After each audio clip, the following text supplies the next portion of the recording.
सब लोग यहाँ अपने ख्यालों के बारे में लिख रहे हैं, सबके मन में कुछ आते हैं, कुछ सुरों में पिरो देते हैं तो वो संगीत बन जाता है, आप बोल देते हैं तो वो नज़्म बन जाती है। तो ख्यालों के बारे में लिखा है। अब अपने ख्यालों के बारे में जब ख्याल आता है तो लगता है कहीं तुम मेरे ख्यालों में से कहीं और ख्यालों की तरह गुम ना हो जाओ।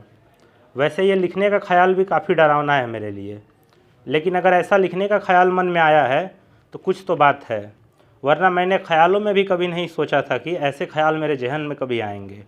खैर, ख्यालों का क्या है, हम सभी के मन में कई तरह के ख्याल आते हैं और ऐसे कई ख्याल तो सच की सतह से कोसों दूर होते हैं। वैसे खासकर मेरे ख्याल तो कभी हकीकत का लिबास भी नहीं पहन पाएंगे और ऐसे ख्यालों के बारे में बात ना ही करें तो बेहतर है।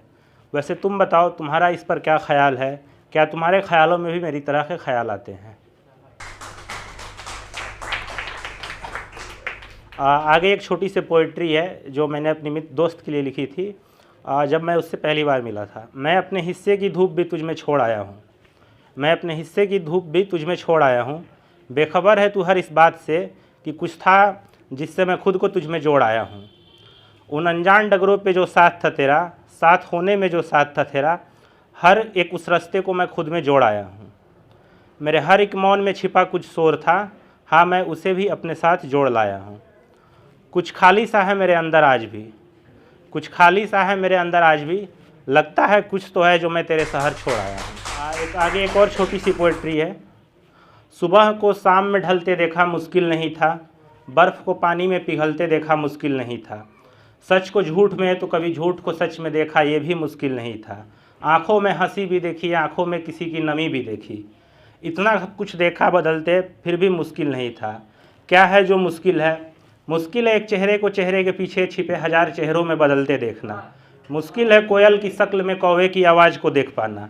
अब तक इतना कुछ बदलते देख चुका हूँ कि अब और कुछ नया देख पाने की चाह नहीं होती, क्योंकि पता होता है इस अबोध मन को उस नएपन के बदल जाने का सच।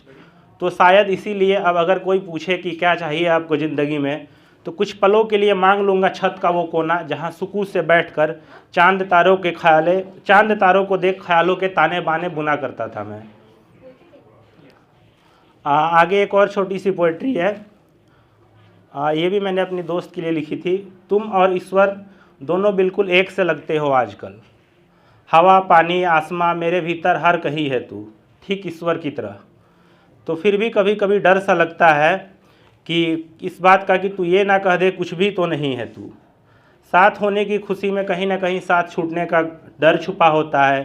शामों सुबह हर पहर तेरा ही तो समा होता है। आकांक्षाएं तो बहुत है, पर कहाँ हर बार खुद का कहा होता है। सालों पहले रेगिस्तान सी हो चुकी ज़िंदगी में गुलमोहर का फूल सा हो तुम। उदासियों और मुस्कुराहटों के बीच एक पुल सा हो तुम। ये सच है कि तुम बनारस से हो, लेकिन कोई मुझसे जो पूछे तो मैं बोलूँगा खुद बनारस हो तुम।